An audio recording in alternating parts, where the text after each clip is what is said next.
Now to India, where a long election is nearing its end with just 2 more phases to go. Nearly 380 of 543 constituencies have already voted, and in around 2 weeks, the results will be out. Millions of people across 8 regions braved a heat wave yesterday as they lined up to cast their vote.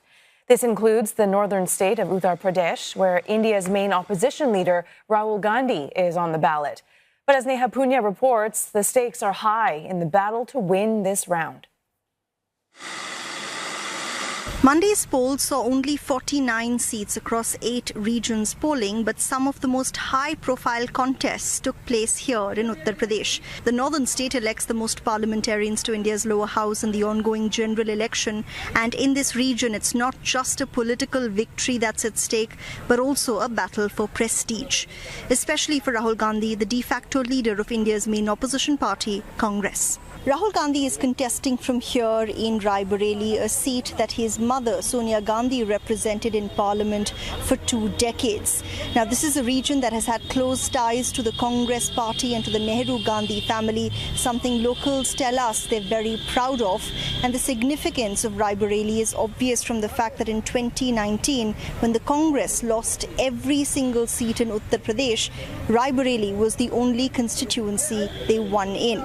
Now, experts say a late decision to field Rahul Gandhi from here was deliberately taken because this is considered a safe constituency, one that he is expected to widely win quite easily. There is no big name from Prime Minister Narendra Modi's party contesting against Rahul Gandhi here. Modi's ruling BJP has mounted a strident campaign, though, in Rai Bareli, which is the Congress's last bastion in Uttar Pradesh.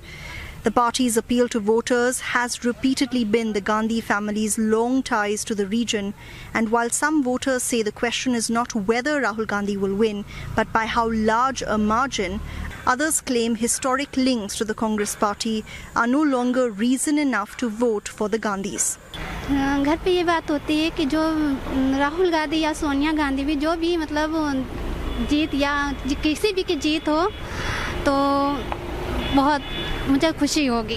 व्यक्तिगत तौर पे वो तो लड़ना नहीं चाहते थे, जहाँ जैसे कि हम लोगों को जानकारी है, अपनी माता जी के कहने पर यहाँ चुनाव केवल जैसे फॉर्मेलिटी के रूप में लड़ रहे हैं। बाकी उनका कोई अगर चुनाव लड़ने का मन होता तो जनता के बीच में पहले से आते, लोगों से मिलते, लेकिन उनका कोई लड़ने का तो मन था नहीं। उनका अनाउंसमेंट बहुत काफ़ी लेट हुआ इसी कारण से। Just 60 kilometers from Rai Bareli in that direction is Amethi. It used to be Rahul Gandhi's constituency for 15 years. That is until the 2019 election when he lost that seat to Federal Minister Smriti Irani. She's now accusing him of abandoning that region and failing to develop it during his tenure. It's a message that has resonated with some voters, while other residents of Amethi have expressed disappointment that Rahul Gandhi chose to not contest from there this time around.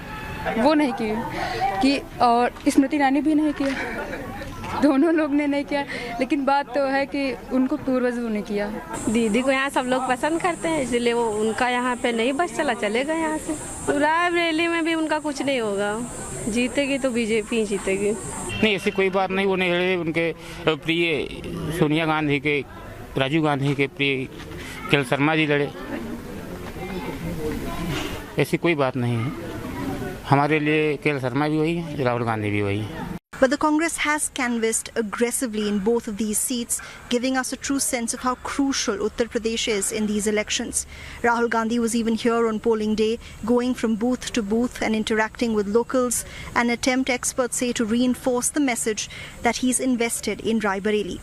But analysts say it's not just about retaining family strongholds, but the Congress possibly also sensing an opportunity. When the election got underway in April, most polls had predicted an easy win for Prime Minister Modi. But a consistently low voter turnout and the absence of a unifying poll issue has experts suggesting the results are no longer a foregone conclusion. In his recent comments, Prime Minister Modi has now denied whipping up anti-Muslim rhetoric, calling himself a secular leader. This after early on in his campaign, he had accused the opposition, particularly the Congress, of wanting to steal the wealth of India's Hindus and hand it over to the Muslims if voted to power.